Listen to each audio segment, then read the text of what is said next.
My dad said I wasn't his son and cut me out of the will. So I gave him a gift that he'd regret. I wish I could tell you this is a story about forgiveness, about rising above pain, about finding peace. But it's not.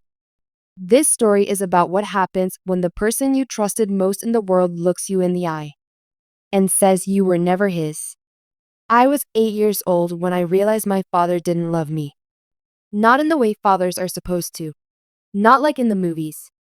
There was no warm hand on the shoulder, no proud smile when I brought home a drawing from school. There was just silence. And that look, the look that made me feel like an intruder in my own home. My mother, Anna, was everything to me. She was the glue that held us together, gentle, kind, always humming something while cooking breakfast in that chipped, yellow kitchen. She used to ruffle my hair and whisper, "You're my sunshine, Ethan." My whole world. But she died when I was 6. One slip on the icy back steps. One scream that shattered the quiet winter morning. I still hear it sometimes in my sleep. After that, something inside my father broke. He didn't cry at the funeral. Didn't hold my hand when I asked him why she wasn't waking up. He just stared at the casket with that same cold look, as if a part of him had gone with her, and the rest of him didn't want to be here anymore. I thought it would pass. I thought grief would give way to healing. But instead, it gave way to hate. Not loud, violent hate at first. No, it was subtle. The way he stopped packing my lunch. The way he forgot my birthday 2 years in a row. The way he started spending more time in the garage with his whiskey than with his kids. Then came the comparisons. To Jeremy. Jeremy was younger than me by 3 years, and the golden child from the moment he was born. Blonde like dad. Same piercing blue eyes. Athletic. Confident. Carefree. He got the new bike. I got the leftover clothes. He got bedtime stories. I got chores. One time, when I was 12 and Jeremy was 9, I fell from a tree and sprained my wrist. Dad told me to walk it off. A week later, Jeremy twisted his ankle during soccer, and Dad carried him to the truck like he was made of glass. I remember standing at the window, watching them drive away, wondering why I felt like a ghost. But I still tried. I tried so damn hard. At 15, I got a job bagging groceries to help with the bills. I gave him half my paycheck. Bought my own school supplies. Fixed the leaky sink myself when the plumber quote was too high. And not once, did he say thank you. But Jeremy? Jeremy failed 2 classes and got caught smoking behind the school gym. Dad laughed. Boys will be boys. It was like I was the housekeeper. The errand boy. The reminder of a life he didn't want anymore. And still, I stayed. I stayed because I believed, deep down, that maybe this was just his way of coping. That one day, he'd come into my room, sit on the edge of my bed, and tell me he was proud. That he loved me. That he missed her too. That day never came. Instead, I got a slap across the face on my 18th birthday because I told him I wanted to move out. He told me I was ungrateful, that I owed him for raising me, even though I'd been raising him since I was 10. So I didn't leave. Not then. I stayed. I worked construction to pay off the house's second mortgage. I fixed the roof after a storm while Dad sat inside, drunk at 3 p.m. I helped Jeremy with his college applications, paid the submission fees when Dad refused. I told myself, this is what families do. We sacrifice. But deep down, I started to wonder, what if he never loved me? What if I was just a mistake he was stuck with? Still, no matter how heavy the thought, I couldn't stop trying to earn it. Because I didn't just want his approval. I needed it. Even when I moved out at 23, I still drove by once a week to check on him. Dropped off groceries. Mowed the lawn. Paid the water bill once when it got cut off. Jeremy barely called. He was living in the city by then, off on some business internship Dad was thrilled about. But I was the one who stayed behind. The one who kept the house from falling apart. One afternoon, I showed up and found Dad passed out on the couch, bottle in hand, TV blaring static. I turned it off. covered him with a blanket, cleaned the kitchen. On the fridge was a photo of Jeremy in a suit, framed and polished. No photo of me. It stung more than I could say. Still, I stayed. Until one day, I got the call. It was Jeremy. Hey, it's Dad. He's gone. I didn't understand at first. What? He passed away. Liver failure. Doc said it happened in his sleep. I drove back to the house in silence. Parked in the same gravel driveway I used to shovel as a kid. Walked into the same door he used to lock behind me after arguments. And there he was. Still. Cold.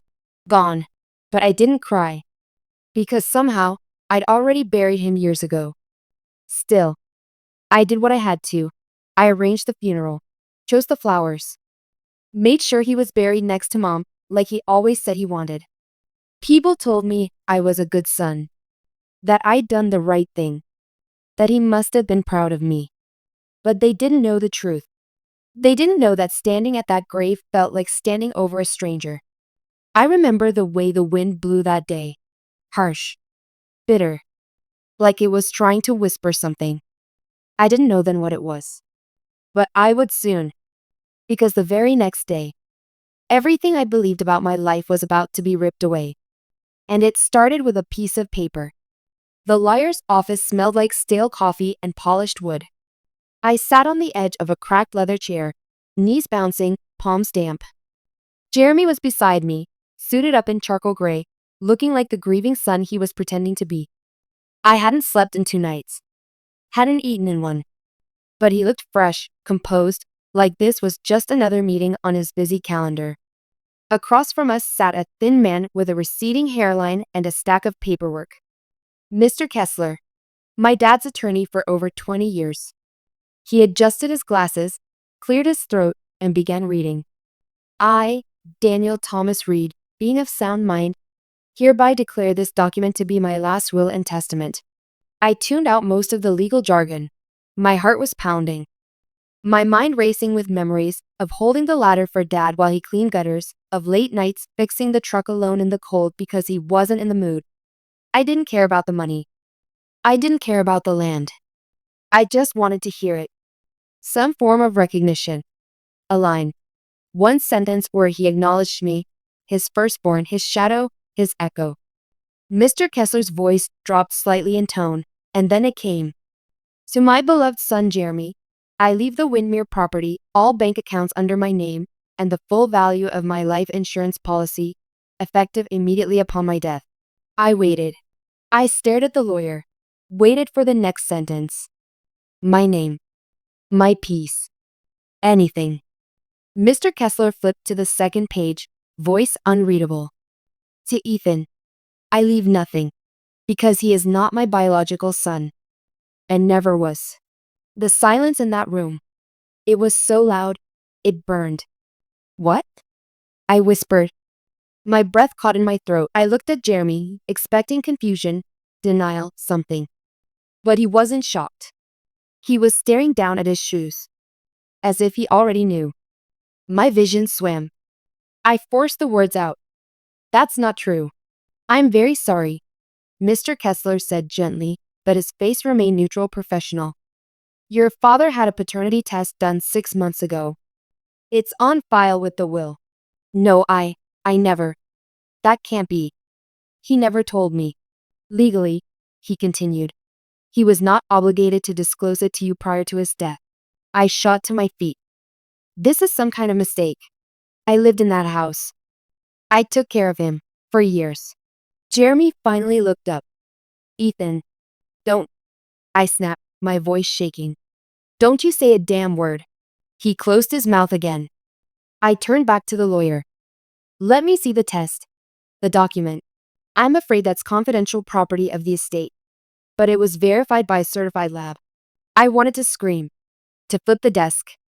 To burn the whole office down. But I didn't. I walked out. I barely remember the drive home. The streets were a blur. My hands gripped the wheels so tight they ached. And beneath the rising tide of fury, a different kind of pain festered. He didn't just disown me. He erased me.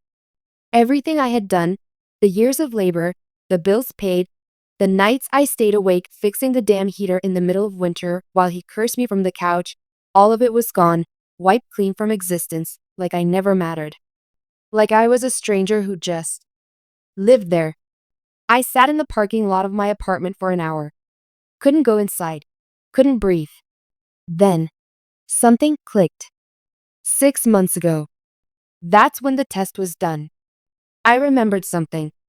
A moment that seemed trivial then, but now pulsed in my brain like a siren. I had been fixing a leaky pipe under his bathroom sink. When I went to put the wrench away, I noticed a plain white envelope tucked in the drawer beside his razors. It had a hospital logo on the corner. Sealed. Addressed to him. I didn't open it. At the time, I thought it was a test result. Maybe cancer. Or liver disease. Now I realized. It was the paternity test. And I had left it sitting there. The rage that filled me then, it was cold. Precise. Not wild, not messy. It was the kind of rage that waits. That simmers until it finds the perfect place to cut. I had to know the truth. So I drove. Right back to the house. I knew Jeremy had the keys now. Knew he'd likely start moving in soon. But I didn't care. I still had mine. The one I never gave back. The lock clicked. The house was quiet. The air stale with dust and disuse. Everything was just as he left it. His boots by the back door. The half-empty whiskey bottle on the counter. The crooked photo frame of Jeremy and him fishing, the one he never once replaced with a photo of me. I moved straight to the bathroom. The drawer. The envelope. Still there. Still sealed. My hands trembled as I opened it. Inside. 2 documents. 2 DNA results. One with my name, Ethan Daniel Reed. The other, Jeremy Cole Reed. And then, the world stopped turning. Mine was positive. I was his son. Jeremy's was negative. I checked again. And again. There was no mistake. My blood was his. Jeremy's wasn't. I stumbled backward, knees hitting the bathtub. He knew. My father knew he had raised the wrong son. Knew the one he adored wasn't even his blood. Knew the one he rejected, beat down, ignored, was his only real child. And still, in the end, he chose Jeremy. Chose to lie, to rewrite history.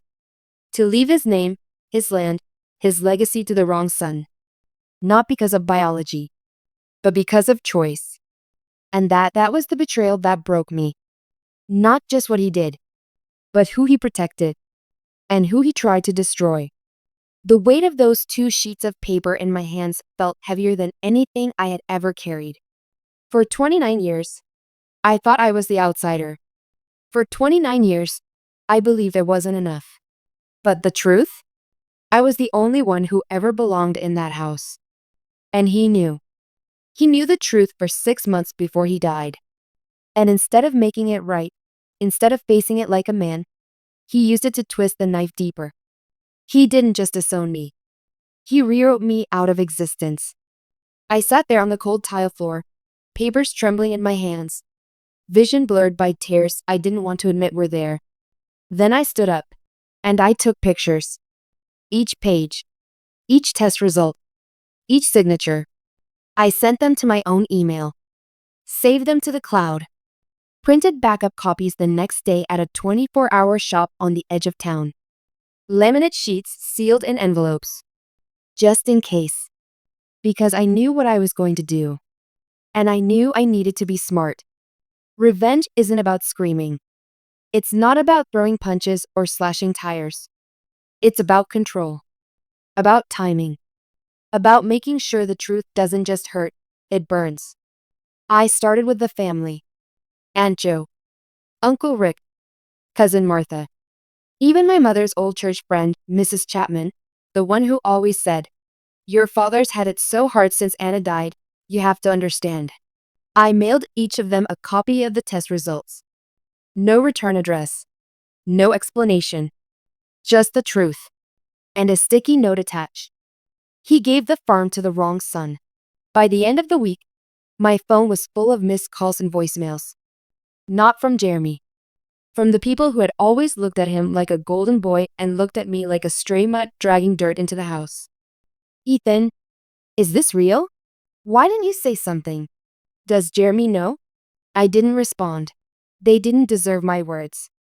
Not after all those years of silence. Then came the legal part.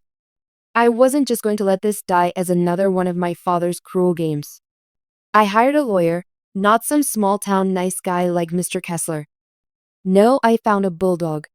Her name was Nicole Carver. Manhattan trained. Blunt. Smart. Expensive. I showed her the documents. Told her everything. She leaned back in her chair, arms folded, and said, "You want to contest the will?" "No," I replied. "I want to bury it, publicly." Her smile was small, dangerous. "You're going to need more than paternity tests." "I've got more." I gave her everything. Every utility bill in my name. Every transfer I made to my father's account over the last decade. Every photo of me fixing the porch, mowing the fields, paying for Jeremy's textbooks when he forgot his wallet again. Even the voicemail from 2 years ago, where Dad drunkenly slurred, "You should have been the one to die instead of her." Nicole didn't flinch. She just kept building the file. One night, 3 weeks in, she called me. "I need to ask something, and I need the truth." "Okay. Are you doing this for the estate? The house? The money?" I laughed. Not because it was funny, but because of how far away that all felt now. "No," I said. "I'm doing it because he tried to erase me. And I want the whole world to know that he failed." Jeremy called me the next day. I let it ring. He called again. And again. On the 4th try, I picked up. "What the hell is going on?" he barked. "You sent the test to the whole family? To the lawyer? Are you trying to destroy everything?" "No," I said calmly. "You already did that when you stayed quiet." "I didn't know, Ethan. I swear I didn't know about the test. But you didn't question it either, did you? When he said I wasn't his. When he cut me out of the will. You just nodded and took everything." I thought. I don't know what I thought. It didn't feel right, but you knew, I said, my voice low. You didn't need a test. You just needed a conscience. He went quiet. "I'm going to court," I told him. "I'm contesting the will. Fraudulent claim. Misrepresentation. Emotional abuse. Negligence. You're going to ruin everything Dad built." I laughed again, this time sharper. "Dad didn't build anything. I did. I held this family up while he drank himself into the floor. I kept the lights on. I paid the taxes. You think you're entitled to his name?" I paused. "You're not even his son." Click. He hung up. The court date came 6 weeks later. The small-town courtroom buzzed with whispers. The judge was an old man with tired eyes. The same one who signed off on my father's property sale 5 years ago, back when I refinanced the barn. Jeremy sat at the opposing table, sweating through his collar. I sat beside Nicole, calm, focused, deadly. She did all the talking. Presented the tests, the financial evidence, my lifelong investment in the home, the documented proof of abuse and neglect, the voicemail. Jeremy's lawyer stammered through a rebuttal about intent, about freedom of will, but the judge stopped him. "Your client's father knowingly stated a false claim of non-paternity in a legally binding will. You're arguing he had the right to lie?" Silence. Verdict came 2 days later. The will was nullified. The estate declared frozen and to be reevaluated in probate. The land and property were split evenly, with all tax burdens backdated to include my contributions. I was granted retroactive entitlement to over $400,000 worth of value. Jeremy would be required to return funds, sell the truck, and hand over half of the accounts. I didn't blink. I didn't cheer. I just walked out, straight past the reporters and the neighbors and the family members pretending to be shocked. pretending they didn't always know something was wrong. My feet didn't stop until I reached the old house again. My house now. But I didn't want it. Not anymore. The day the court handed me the deed to the farmhouse, I didn't even step inside. I stood at the edge of the gravel driveway, the wind cold against my face, and stared at the house I had kept alive for 12 years, the roof I patched with my bare hands, the porch I sanded, the floors I mopped after he vomited on them. I had spent years trying to make this place feel like home. But all I could see now were ghosts. The shadow of my mother by the kitchen sink, humming. My younger self, peeking through the banister, watching Jeremy laugh on Dad's lap. And my father, always with a bottle, always with that look like I was the stain he could never scrub out. This wasn't home. This was a mausoleum built out of resentment. So I sold it. Cash buyer. No negotiations. I didn't even care what it went for. Let the walls rot. Let someone else fix the brokenness. I was done bleeding in that house. But I wasn't done with my father. Not yet. You see, revenge, real revenge, isn't about what you take away. It's about what you build in spite of the people who try to break you. I knew exactly what I was going to do with the money. I bought a plot of land 5 miles from Windermere, a place I used to pass by every day on my walk to school. Overgrown. Abandoned. Forgotten. Just like I had been. I cleared it myself. Hired a crew. Designed it from scratch. A center. Not just a shelter, a sanctuary. A place for kids who had nowhere to go, who were told they were worthless, who were gaslit by the people who were supposed to protect them. Kids like me. I named it the Anna Grace Haven after my mother. And I made sure that every inch of it felt like warmth. Sunlight in the halls. Real meals. Books. Beds. Counselors who listened. A backyard with swings and trees and space to breathe. When the ribbon-cutting day came, the town showed up in full. Not for me. For the name. For her. Some of them still whispered as I spoke at the podium, but they listened. They heard the story. They heard the truth. And the headline the next day read, "From disowned to devoted, local man turns pain into purpose." Jeremy saw the article. Of course he did. 2 weeks later, he came by the Haven. I spotted him through the glass before he even rang the bell. Standing there in a too-perfect coat, hands buried in his pockets, eyes hollow. I opened the door. We stared at each other for a long second. "I came to donate," he said, holding out a check. A large one. Probably guilt money. I looked at the number, then back at him. And I handed it back. "Sorry," I said quietly. "We don't take handouts from strangers." His face changed, like he wasn't sure whether to get angry or beg. But I didn't give him the chance. I shut the door. And that was the final nail in the coffin of the legacy my father left behind. Because here's the thing. He thought he won. He thought by cutting me out of the will, he could cut me out of the world. That if he erased me with ink and paper, I'd vanish quietly. But what he didn't know was this. I don't vanish. I build. And while his favorite son was losing property and pitting himself, the son he disowned, he was building forever. 6 months passed. The Haven was thriving. We had 12 kids living full-time under our roof, all of them broken in different ways, but all of them beginning to stitch themselves back together. I knew their stories too well, kids abandoned by mothers chasing addictions, fathers who raised fists instead of hands to hold. And every time I sat with them during dinner, every time one of them looked at me with something like hope, I thought to myself, this is what being a father should have looked like. But then, one afternoon, a woman walked into the Haven's front office. Mid-50s. Nervous hands. Faded red lipstick. A large manila envelope clutched tight to her chest. She introduced herself as Marie Teller, from a lab in Charlotte that handled third-party paternity testing. I think there's something you need to see," she said. I led her into the conference room, heart already thudding. She placed the envelope on the table. "I recognized your name," she said. "From the article in the paper." I handled the testing that was used in your father's will. My jaw tightened. Go on. She hesitated. You need to know. Your test results, the one your father submitted, were not the originals. The runes spun. What are you talking about? She slid the envelope across the table. Those paternity documents were forged. Your real results were never negative.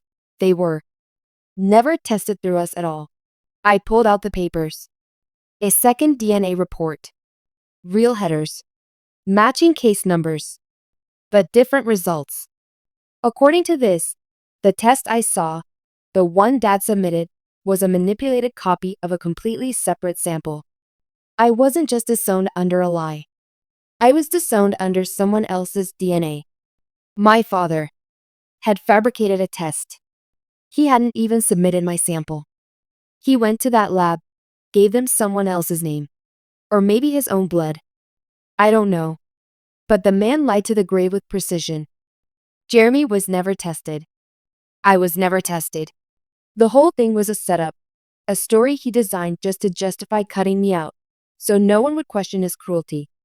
I tried to bring this up earlier, Marie continued, voice shaking. But I was shut down. Then the firm dissolved. And once I saw the news about the court case, I didn't speak. I couldn't. Because in that moment, I understood something I never wanted to believe. My father didn't disown me because he doubted I was his. He disowned me because he knew I was. And that made me dangerous. Because I reminded him of the one person he hated most. My mother. Later that night, I sat in my small office at the Haven, staring at a photograph of her. Anna Grace Reed. She died when I was 6, but somehow, I remembered her voice better than I remembered my own. You're my sunshine, Ethan. My whole world. And now I understood. Dad didn't hate me because I failed him. He hated me because I looked too much like her. Loved like her. Lived like her. And in the end, that was the one thing he could never forgive. 2 weeks later, I went back to his grave. I hadn't been there since the funeral. I stood in front of the polished marble, the name Daniel Thomas Reed etched in stone like it meant something worth preserving. I pulled the real test results from my coat pocket. Laminated. Framed. And I left them there. Right on the stone. No words. No flowers. Just the truth. Let it rot with him. Because the only thing he ever taught me worth remembering was how not to be a man. And now? Now I teach that lesson to kids like me every single day. My name is Ethan Reed. The son he tried to erase. The son who built a legacy out of the ruins he left behind. And the gift I gave him? It wasn't the lawsuit. It wasn't the public exposure. It wasn't even the loss of the land. It was this. I buried him in a town where everyone knows exactly who his real son was, and exactly what kind of man he failed to become. And that's a gift he'll regret. For eternity.